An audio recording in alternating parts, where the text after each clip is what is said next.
చాలామంది అంటుంటారు, ప్రస్తుతంలో ఉండు, ప్రస్తుతంలో ఉండు అంటుంటారు. ఏంటి అసలు ప్రస్తుతంలో ఉండడం అంటే? ప్రస్తుతంలో ఉండడం అంటే ఏం లేదు. మనం ఎక్కడి నుంచి వచ్చాము? ఒక స్పేస్‌లో నుంచి వచ్చాము. ఎలా వచ్చాము? ఒక ఆబ్జెక్ట్ లాగా, అంటే నేను సో అండ్ సో పేరుతోటి కాలంలో ఎప్పుడు 60 ఏళ్ల నాడు భూమి మీదకి వచ్చామనుకోండి. వచ్చిన వెంటనే టైం డిసైడ్ అయిపోయింది. అంతే కదా!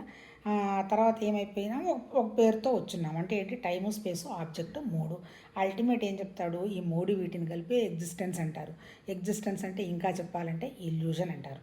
అంటే అర్థం ఏంటి? ఉండంగా ఇది డిసైడ్ అయిపోయింది కదా! అంటే ఏంటి, నేను ఎప్పుడు రావాలి, ఎన్నాళ్ళు ఉండాలి, ఎక్కడ పుట్టాలి, నాకు ఎలాంటి అనుభవాలు రావాలి అనేటువంటి విషయం ఆల్రెడీ ప్రీ డిటర్మైన్డ్ అంటాడు. అంటే ఏంటి, వాటిని మనం ఏమీ మార్చలేము. అంతే కదా! ఇప్పుడు జ్యోతిష్యం చెప్పేవాళ్ళు కూడా అలా అవుతుంది, ఇలా అవుతుంది, మరి నేను మార్చగలనా అని ఎవరినైనా అడిగితే ఎవ్వరూ మార్చలేరు.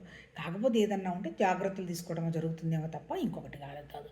ఇప్పుడు మన సంభాషణ ఏంటి, ప్రస్తుతంలో ఉండు అని. ఇప్పుడు మన ప్రస్తుతంలో ఉండకుండా చేస్తున్నది ఏంటి, మన దగ్గర ఉన్నటువంటి మన మనస్సు. ఈ మనసు ఎంతసేపటికి ఏంటి, మనసు ఏం చేస్తుంది, వెళితే భవిష్యత్తులోకి వెళ్తుంది, లేకపోతే జరిగిపోయిన విషయాల్లోకి వెళుతుంది, పొరపాటున ప్రస్తుతంలో ఉండాల్సి వస్తే పోల్చుకుంటుంది. ఇప్పుడు ఎవరు చెప్పినా, మన ఋషులు చెప్పినా, ఎవరు చెప్పినా ఏంటి, మన మనసుని తేలికగా ఉంచుకుంటే, బరువు లేకుండా ఉంచుకుంటే, అనవసరపు ఆలోచనలు లేకుండా కనుక ఉంచుకుంటే మన ప్రాణం హాయిగా, స్థిమితంగా, ప్రశాంతంగా ఉంటుంది. ఇప్పుడు సపోజ్ మనం ఎట్లా భవిష్యత్తులోకి జరిగిపోయిన విషయాలకు వెళ్తే టెన్షన్ అవుతుందో ఒకసారి చూద్దాం. సపోజ్ ఇప్పుడు నేనున్నాను, ఏదో మాట్లాడుతున్నాను, ఇది ప్రస్తుతం, అంతే కదా! ఇదేం పెద్ద టెన్షన్ ఏముంది, క్యాజువల్గా ఏం పెద్ద దీనికి అప్లికేషన్ లేదు, జరిగిపోతుంది. అలా కాకుండా అమ్మ నువ్వు 4 ఏళ్ల నాడు ఈ టైంలో నువ్వు ఎక్కడున్నావు అని అడిగారనుకో, అప్పుడు వెంటనే 2024, 5, 4, 3, 2 నేను చాలా ఆలోచించి ఈ పర్టికులర్ టైం ఎక్కడున్నా నేను ఎలా చెప్పగలను? ఆ రోజు వర్కింగ్ డే ఉందో ఇంకోటో లేదో తెలియదు, నేను I have to apply my brain. అది కష్టం.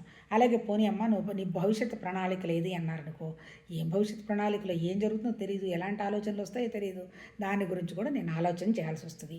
అలా కాకుండా ప్రస్తుతం సంగతి అడిగారనుకో, ఆ క్యాజువల్గా ఏదోనండి ఈరోజు పొద్దున పూట ఏదో భగవద్గీత ఏదో విన్నాను, అదేదో విన్నదేదో చెప్తున్నామంటున్నారు.